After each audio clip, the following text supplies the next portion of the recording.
Five Nights at Freddy's has probably scared the shit out of you, and it will scare the shit out of you in real life when we watch it become a movie. We're learning more and more about what it will look like thanks to Gil Kenan, who will be directing it. He previously worked on the Poltergeist remake, which was not very well received. Didn't know it came out. Monster House, which people seem to like much better. And he's been giving us clues via his Twitter about what he will be doing with this movie. Let me remind you, this is a kind of like Chuck E. Cheese environment in which at night you are the security officer and the animatronics come to life and kill you. Well, let's take a sneak peek at what he wants us to look at when we're thinking about this movie. So the first thing we have is... God, I love this. A robotic mouth? I don't know what that is. Is that a mouse? Part of the Freddy Fazbear gang. I love it. One of the characters, perhaps. Mandibles. Great. And it's a duck. Whatever it is, it looks terrifying. Let's go to the next one. It's like it's... This one is... looks like big Furby eyes, but Yeah. this will be part of probably one of the animatronics. They're working with the Jim Henson Company on this. So good. Which makes me think it's going to be amazing. Can't wait. Gil was also talking to people via, he was answering questions, believe it or not, on Twitter and being pretty honest with people.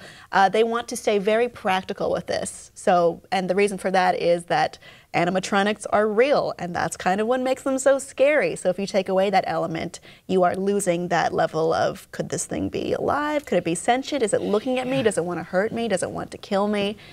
It adds more mystery, I think. I like when it's puppets, because it gets around a lot of things. Like, there's plenty of this thing came to life. Giving it the like, backstory of being animatronic takes, like, it has to be a puppet. You know, so when it looks like it's not moving like a normal person, that's okay. And I wonder, like, kids, for me, I grew up with Jim Henson, The Labyrinth, and I thought that stuff was super awesome. And to me, Dark Crystal scared me. Dark Crystal, I never got into. I could not handle that movie as a child or now as an adult. They add, oh, for sure, because it went on Netflix, and I started watching it. I'm like, oh my God, how come the entire generation isn't completely messed up beyond recognition?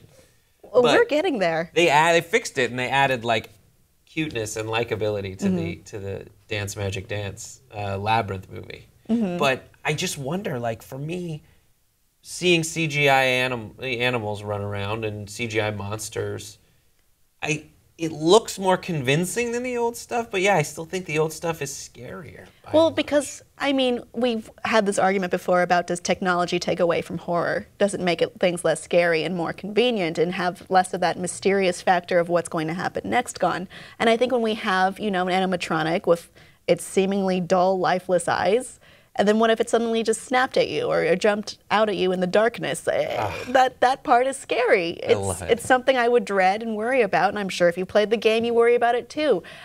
Gil Kenan has also been talking about the story. He said it will be somewhat tied to the games, but also its own thing, which is good. And they'll have more than one location, so they'll be going outside of the pizzeria. Who's the dumbass that spends 5 nights at a place where the animals You are coming have to life? to work there. It's your job. This is a hard economy, and this is what we're reduced to. I know, that's true. And I believe it's Obama's fault. So way to go. You killed a lot of people who work at pizzerias. At a fictional pizzeria with fictional animatronics that come to life. I don't understand. I know it's a difficult job to be president, but still, he's responsible. Thanks, Obama. Audience, are you going to go watch the Five Nights at Freddy's movie? And do you think they made the right choice by going pretty practical? Let us know below in the comments, and please be sure to subscribe for more.